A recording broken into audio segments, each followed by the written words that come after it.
Hi friends, அஸ்ஸலாமு அலைக்கும். Welcome to my channel. இன்றைக்கி நம்ம சேனலில் ஒரு நார்த் இண்டியன் ஸ்வீட் ரெசிபி தான் பார்க்க போகிறோம். இதோட நேம் வந்து மால்புவா. ஈஸியான ரெசிபி இது, நல்ல டேஸ்ட்டாகவும் இருக்கும். எப்படி பண்ணலான்னு வீடியோக்குள்ளே போய் பார்க்கலாம். அதுக்கு முன்னாடி நம்ம சேனலை சப்ஸ்கிரைப் பண்ணாதவங்க சப்ஸ்கிரைப் பண்ணிடுங்க. பக்கத்தில் இருக்கக்கூடிய பெல் ஐக்கானையும் கிளிக் பண்ணிடுங்க.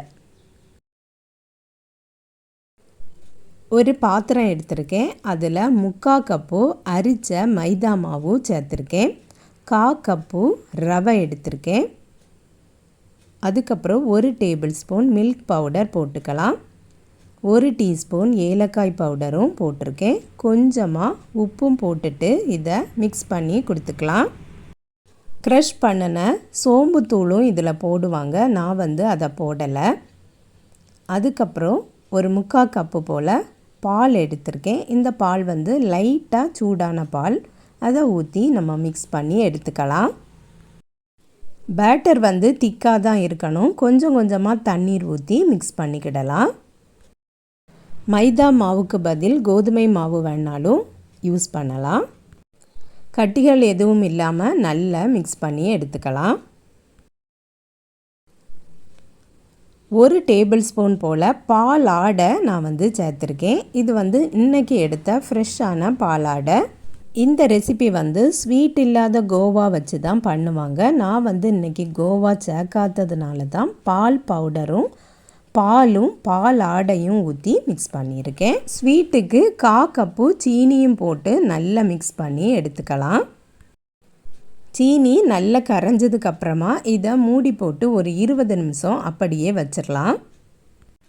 நெக்ஸ்ட்டு ஜீரா ரெடி பண்ணிக்கிடலாம். ஒரு பேன் அடுப்பில் வச்சு 3/4 கப்பு சீனி போட்டிருக்கேன். முங்குற அளவுக்கு தண்ணீர் ஊற்றிருக்கேன். கொஞ்சமாக ரோஜாப்பூ இதழ்களும் போட்டிருக்கேன்.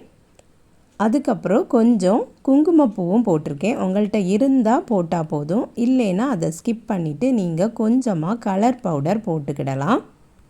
கம்பி பதம்லாம் வர வேண்டியதில்லை. பிசு பிசுன்னு வந்தால் போதும். அடுப்பை ஆஃப் பண்ணிடலாம். இப்போது பொரிக்க ஆரம்பிச்சிடலாம். சட்டி அடுப்பில் வச்சுட்டு எண்ணெய் ஊற்றிருக்கேன். எண்ணெய் காஞ்சதுக்கப்புறமா இந்த மாதிரி ஒரு கரண்டியில் மாவு எடுத்து அப்படியே ஊற்றி விடலாம். எண்ணெய் வந்து ரொம்ப ஹீட் ஆகிடக்கூடாது. அதனால் தீயை கம்மி பண்ணி வச்சுக்கிடணும். குறைவான தீயில் தான் இதை வந்து வேக விடணும். கோல்டன் ப்ரௌனில் வந்ததும் 2 சைடும் திருப்பி போட்டுட்டு எடுத்துட வேண்டியது தான். இதை எடுத்ததுமே நம்ம வந்து ஜீராவில் போட்டுறணும். இப்போது பார்க்குறதுக்கு பூரி மாதிரி இருக்குது. எடுத்ததுக்கு அப்புறமா அது வந்து தட்டையாயிரும். பொரிச்சதை ஜீராவில் போட்டுட்டு அப்படியே எடுத்துட வேண்டியது தான். இந்த ரெசிபி சின்ன பிள்ளைங்களுக்கு ரொம்பவே பிடிக்கும். ஒரு ஃபெஸ்டிவல் டைம் கூட இதை வந்து செய்யலாம்.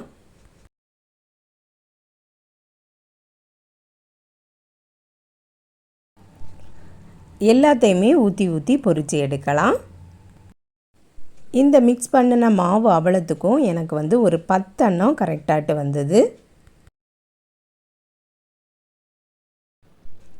இதில் நம்ம மாவு மிக்ஸ் பண்ணும்போதே சீனி போட்டிருக்கோம். இந்த சுகர் சிரப்பு வேண்டாம் அப்படின்னு நீங்கள் நினைக்கிறீங்கன்னா நீங்கள் வந்து ரபடி ரெடி பண்ணி அதில் வச்சு கூட சாப்பிடலாம். ரொம்பவே டேஸ்டாக இருக்கும்.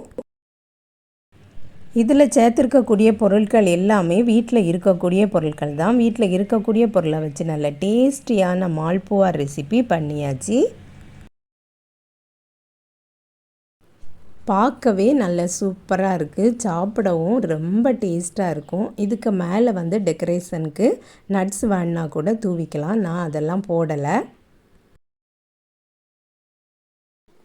ஜீராவில் போட்டதுமே நம்ம வந்து எடுத்துட்டோம். ஆனாலுமே பார்க்குறதுக்கு ரொம்ப சூப்பராக இருக்குது. உள்ளுக்கும் நல்ல ஜீரா உறிஞ்சி தான் இருக்குது. நீங்கள் கண்டிப்பாக இதை ட்ரை பண்ணி பாருங்கள் ஃப்ரெண்ட்ஸ்.